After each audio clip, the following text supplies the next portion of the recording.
जैसे कि अभी सभी सम्मानित राज्यसभा में हमारे वरिष्ठ नेतागण, नेता विपक्ष आदरणीय खाड़गे जी, हमारे उपनेता आदरणीय आनंद शर्मा जी और आदरणीय अखिलेश प्रसाद सिंह जी ने आपके समक्ष मुद्दे रखे कि दो मुख्य मुद्दों को लेकर हमने इस हफ्ते में तीनों दिन सरकार के से आग्रह किया कि उन पर बातचीत हो। मैं जो दूसरा मुद्दा है कृषि का, किसानों के आंदोलन का, उसके बारे में 2 मिनट आपसे कुछ बात साझा करना चाहता हूँ।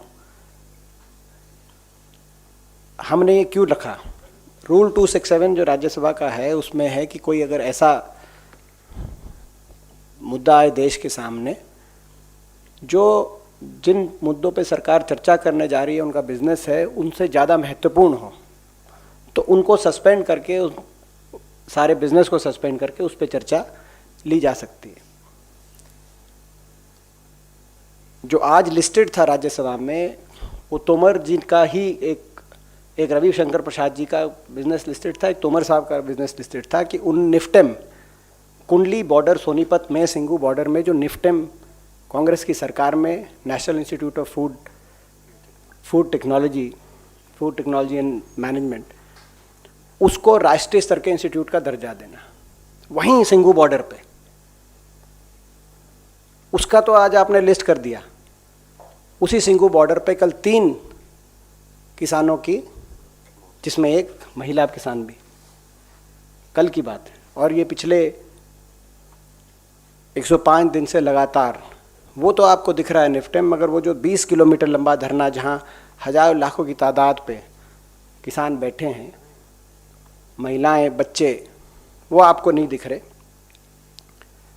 मैं आप लोगों से, प्रेस वालों के माध्यम से, कांग्रेस पार्टी पूछना चाहती है, क्या आज़ाद भारत के इतिहास में देशवासियों ने अपने जीवन काल में कोई ऐसा आंदोलन देखा है जिसमें 300 जानें कुर्बान हो गई हों? 300, 105 दिन जहां आंदोलनकारियों ने तमाम आरोप और तिरस्कार झेले हों, उनको हर प्रकार की बात कही गई हो, फिर भी आंदोलनकारी इस प्रजातांत्रिक व्यवस्था में और इस प्रजातंत्र के मंदिर संसद में, इस संसद पर आस लगाए धैर्य और संयम के साथ अभी भी लाखों की तादाद में बैठे हों। कल रात को भी टिकरी बॉर्डर में बारिश हुई, आंधी चली, सारे टेंट उखड़ गए, चौकी, खाने की बनाने वाली चौकियां उखड़ गई, महिलाएं, 80-80 साल की महिलाएं। क्या संसद यूं मूक दर्शक बनी रह सकती है? क्या आप लोग मीडिया, आप चुप रह सकते जब देश में ये हो रहा हो? क्या सरकार इन संघर्षरत किसानों को उनके हाल पे छोड़कर अपने चुनाव प्रचार में व्यस्त हो जाएगी? देश में 70% नागरिक किसान परिवार की पृष्ठभूमि से आते हैं, जो कृषि में अभी नहीं भी हैं, मगर किसान परिवार की पृष्ठभूमि, 70% नागरिक। एक बार जरा इन संघर्षरत किसानों को अपना ही परिवार मान के देखिए। आप लोग भी, मैं बहुत लोगों को जानता हूं जो किसान परिवार के पृष्ठभूमि में आते हैं। सोचिए कि आप ही के पिता समान किसान को आतंकी, निर्दोष किसान को आतंकी कहा गया। सोचिए आप ही के भाई पे लाठियां और आंसू गैस के गोले दागे गए। सोचिए आप ही की माताएं, बहनें दिल्ली की सीमा पे टेंटों में सोने पे मजबूर। 80-80 साल, 70-70 साल की महिलाएं, छोटे छोटे बच्चे। कम से कम सरकार, हम मोदी सरकार को कहना चाहते हैं, बुजुर्ग महिलाएं और बच्चों का तो बद्दुआ नहीं लें। मैं जैसे अभी कहा अखिलेश जी ने कि 2 दिन पहले किसान ने आत्म बलिदान किया, और केवल किसान नहीं, संत से लेकर किसान तक, गरीब किसान तक, वहाँ पे लोगों ने आत्म बलिदान भी किया। उन्होंने जो अपने अंतिम शब्द लिखे, मैं वो नोट कोई पूरा आपके समक्ष नहीं पढ़ना चाहता क्योंकि बहुत ही हृदय विदारक है, लेकिन उन अंतिम शब्दों में से एक वाक्य अधूरा मैं जरूर पढ़ना चाहता हूं।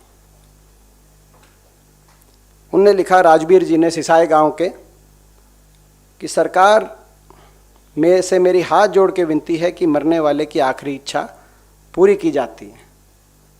तो मेरी आखिरी इच्छा है कि कानूनों पे, तीनों कृषि कानूनों पे रोक लगाई जाए और किसानों को आप खुशी खुशी घर वापस भेज दें। अभी भी आस है प्रजातांत्रिक व्यवस्था में, इस संसद पे और इस सरकार से। ये आखिरी शब्द लिखे थे। और यहां सरकार का क्या रवैया है? इन लोगों के प्रति सरकार ने संवेदना का एक शब्द या सहानुभूति का एक वाक्य इस संसद में सरकार के सबसे जूनियर मंत्री के मुख से भी देश ने सुना नहीं। मैं पूछना चाहता हूं, ये 300 लोग क्या इस देश के नागरिक नहीं? जब देश के किसी कोने में या विदेश में भी कोई छोटी मोटी घटना हो जाती है तो प्रधानमंत्री जी से लेकर सारे मंत्रियों के ट्विटर से लेकर और बड़े बयान आते हैं सहानुभूति के, संवेदना के। हम भी उन शोक में शामिल होते हैं। ये 300 लोग कौन थे? आप इनके घर में जाके देखिए। कांग्रेस पार्टी आप लोगों से आग्रह करना चाहती है, क्या इनके प्रति सहानुभूति नहीं व्यक्त करनी चाहिए? अब मैं आज वाले मुद्दे पे आके अपनी बात समाप्त करता हूं।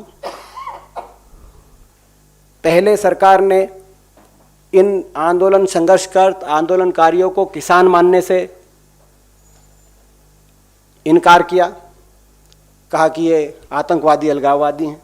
फिर इन किसानों को इंसान मानने से इनकार किया, सहानुभूति के 2 शब्द भी नहीं आए। इन किसानों को खारिज किया, इन किसानों की मांगों को खारिज किया, इन किसानों की कुर्बानियों को खारिज किया। जब हमने मांग करी कि इनके प्रति संवेदना व्यक्त की जाए तो हमारी उस मांग को खारिज किया। और अब आज हमने जब मांग करी कि कम से कम इस पर चर्चा करा ली जाए तो उस चर्चा की मांग को भी पूरी तरीके से खारिज करके सरकार किसान को उसके हाल पे छोड़ के चली गई। तो मैं कांग्रेस पार्टी की तरफ से आप लोगों से यह आग्रह करता हूं कि इन किसानों की कुर्बानियों को, लोकतंत्र में हमारी आवाज़ आपके माध्यम से सरकार तक पहुंच सकती है, तो उसमें आप सहायक साबित हों। और बहुत दुर्भाग्यपूर्ण स्थिति है कि सरकार का जो रवैया है किसान के प्रति, उससे आज देश के करोड़ों किसानों के दिलों में बहुत पीड़ा हुई।